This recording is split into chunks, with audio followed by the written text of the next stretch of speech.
अस्सलाम वालेकुम dear students. आज हम 9th क्लास बायोलॉजी के चैप्टर नंबर 3 के बहुत इम्पोर्टेंट टॉपिक को स्टडी करने वाले हैं, जो है बाइनोमियल नोमेनक्लेचर। इससे पहले लेक्चर्स में हमने history of classification, 2 kingdom, 3 kingdom and 5 kingdom classification system को डिटेल से स्टडी किया था और स्टेटस ऑफ वायरस के बारे में भी मैंने आपको बताया था। आज हम बाइनोमियल नोमेनक्लेचर को डिटेल से स्टडी करेंगे। जैसा कि नाम से जाहिर है, बाइनोमियल, बाई का मतलब था टू, नोमियल नेम देना, यानी स्पीशीज़ को दो नाम देना, जिसको हम कह देते हैं कि इसके साइंस के नाम है, ये साइंटिफिक नेम है। और साइंटिस्ट था कार्लस लिनियस, स्वीडिश बायोलॉजिस्ट, जिसने फर्स्ट इसको इंट्रोड्यूस कराया और अडॉप्ट किया। अब सबसे पहले इसकी डेफिनेशन देखते हैं। Is a method of giving scientific names to living organism, यानी लिविंग ऑर्गेनिज्म जितनी भी जिंदा जानदार है ना, सबको अगर आप साइंटिफिक नेम दे दें तो वो तरीका क्या होगा, बाइनोमियल नोमेनक्लेचर। अब साइंटिफिक नाम देने के लिए बहुत सारे रूल्स थे जो कि कार्लस लिनियस ने हमें बताए, जिनको अडॉप्ट करके हम इनको नाम दे सकते हैं। और वो नाम कैसा होना चाहिए, उसको हमने कैसे लिखना है, ये सब उसने हमें बताए। सबसे पहले उसने ये बताया कि अगर हमने साइंटिफिक नेम को प्रिंट करना है, यानी कोई थीसिस वगैरह है और इसको हमने प्रिंट करना है, तो हमने इसको इटैलिक्स कर देना है।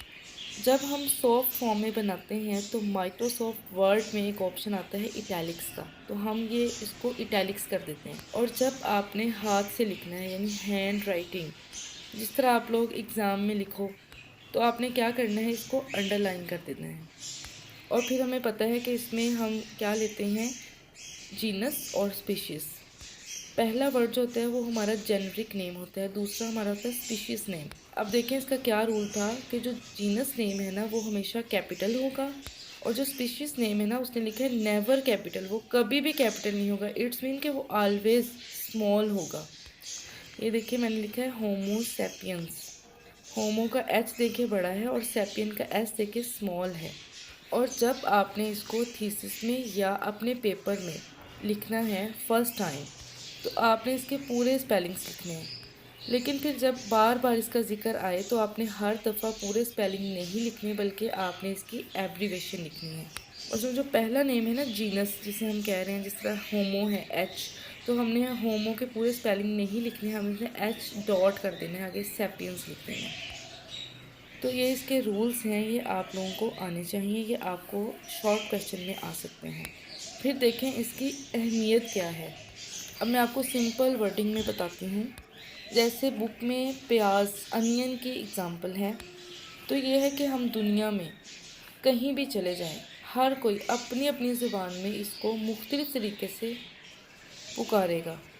जैसे उन्होंने एग्ज़ाम्पल दी है कि कहीं इसको प्याज कहेंगे, कहीं इसको गंडा कहेंगे, कहीं बेसल, कहीं बेसल। अब जिसको पता है कि इसको अनियन बोलते हैं, अगर उसके सामने गंडा कहा जाए तो उसको समझ ही नहीं आएगी कि ये क्या कह रहे हैं। वो बार बार पूछेगा कि क्या कह रहे हो इसे।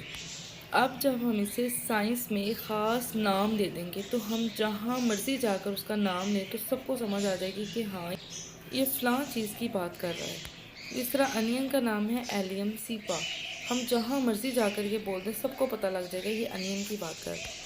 यानी सिर्फ हम दो लफ्ज़ों से ही समझ जाएंगे कि ये क्या नाम है। अब ये जो लाइन है, ये बॉक्स में थी कि कुछ साइंटिफिक नेम ऐसे होते हैं जो हम उस इंसान की नाम पे रख देते हैं जिसने उसको सर्च किया होता है। जिस तरह ये एक नेम है बोहिनिया वेरीगेटा। अब ये है एक ट्री, और इसके बारे में हमें एक बॉटनिस्ट ने बताया जिसका नाम था बोहिन।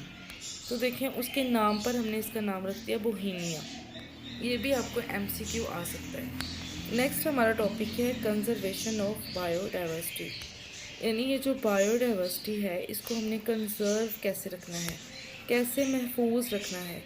अब सबसे पहले इसमें हमारे पास 2 टर्म्स हैं जो कि एग्जामिनेशन पॉइंट ऑफ व्यू से बहुत इंपॉर्टेंट हैं। ये आपको डेफिनेशन पेपर में मस्ट आती है, एक्सटिंक्शन और इंडेंजर्ड। अब इसको बहुत इजी वे में आपको बताऊंगी। एक्सटिंक्शन पहले देखते हैं, एक्सटिंक्ट या एक्सटिंक्शन। देखें इसकी definition, the complete disappearance of a species from earth, यानी डिसअपेरेंस मुकम्मल तौर पे वो अगर गायब हो जाए, वहाँ से मद्दम हो जाए, ख़त्म हो जाए, तो उसको हम बोलते हैं एक्सटिंक्ट, यानी अब वो प्रेजेंट नहीं है, उसका सिंगल ऑर्गेनिज्म भी इस दुनिया में प्रेजेंट नहीं है।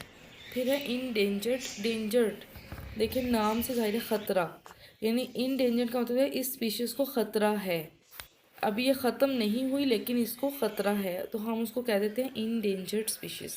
अब ये डेफिनेशन आपने देख लेनी है। फिर है काजेज़ ऑफ एक्सटिंक्शन, सबसे बड़ा हैबिटेट लॉस का है। फिर रिजल्ट्स क्या हैं कि अगर कोई चीज़ ख़त्म हो जाए तो उसका क्या नुकसान हो सकता है ग्लोबली।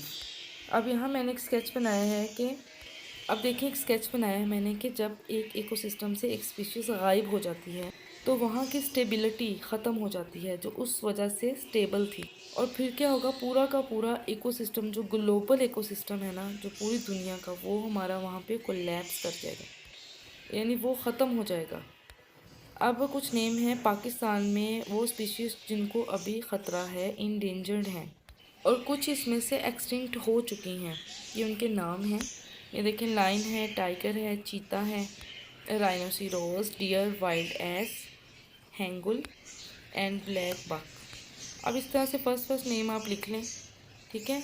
LTA देखें, ISI दरमियान में, और HB से हबीब बैंक भी आप कर सकते हैं, और ISI, और ये LTA, कुछ भी आप इसे बना लें, बस आपको ये लिस्ट जो है ना प्रॉपर याद होनी चाहिए, फिर ही आप पेपर में इजीली लिख सकते हो। तो ये आइडिया मैं आपको देती हूँ कि इस तरह से आप खुद से बना सकते हैं जो आपको ईजी लगे। अब आगे आ गया impact of human beings on biodiversity, ये भी आपको शॉर्ट क्वेश्चन आ सकता है, और ये मैंने पूरे टॉपिक को सिर्फ 4 लाइनों में बता दिया आपको, बहुत आसान तरीके से।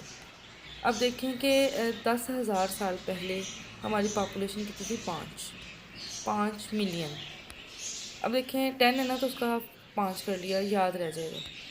अब आजकल कितनी है, 600 मिलियन, और हर डे की कितनी है, ये देखें 260,000। अब देखिए मैंने याद करने के लिए इसको ऐसे किया कि 600 है ना ऊपर, अब 6 देखें ऐसे आ गया, अब 6 से पहले देखिए 2 है, हमारे पास ऊपर 0 भी 2 है, हमने उन 2 ज़ीरो को 2 टाइम रिपीट कर देना, यानी इजाफा क्या किया, 2 पहले लगा दिया और 2 ज़ीरो ऐड कर दिया। इस तरह से आप इसको याद रख सकते हैं। और हर मिनट में इंसान की पॉपुलेशन जो है वो कितनी बढ़ रही है, कितनी आबादी में इजाफा हो रहा है, 180। अब बताने का ये मकसद है कि इतनी पॉपुलेशन बढ़ रही है, अब इन सारी पॉपुलेशन को मैनेज करना, इन्हें जगह देना, क्या होगा कि इससे बायोडाइवर्सिटी पे क्या क्या इम्पैक्ट होंगे। अब ये जो आबादी है ये काम करेगी, हैबिटेट को लॉस करेगी, डिफॉरेस्टेशन करेगी, ओवर हंटिंग करेगी, ठीक है, इंट्रोडक्शन और रिमूवल ऑफ स्पीशीज़, और इससे पोल्यूशन भी होगा और क्लाइमेट चेंज भी होगा। और ये आपको इसका शॉर्ट क्वेश्चन आ सकता है, तो ये पॉइंट अच्छी तरह से याद करने हैं। अब लास्ट में 2 एग्जांपल हैं जो बॉक्स में दी हुई हैं। इसमें ये बताया है कि एक जानदार के ख़त्म होने से, यानी एक्सटिंक्ट होने से इन्वायरमेंट पे क्या इफ़ेक्ट होगा। अब सबसे पहले स्टारफिश है, वो मसल्स को खाती है। अब अगर स्टारफिश ख़त्म हो जाए तो क्या होगा, ये मसल्स जो हैं इनकी तादाद ज़्यादा हो जाएगी, इनको कोई खाने वाला नहीं होगा।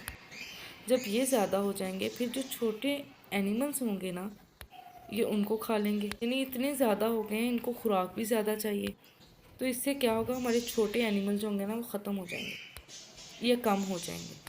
सेकेंड एग्जांपल है यूकलिप्टस प्लांट्स की।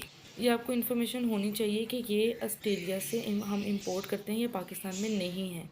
और दूसरी बात ये कि ये बहुत ज़्यादा वाटर को कंज्यूम करते हैं, बहुत ज़्यादा वाटर को लेते हैं ये, जिससे हमारा वाटर टेबल जो है ना वो बहुत ज़्यादा डिस्टर्ब होता है। और जो इर्द गिर्द सारे छोटे प्लांट्स होंगे, सारी बात है, उनको पानी नहीं मिलेगा, सारा पानी तो ये ले जाएगा।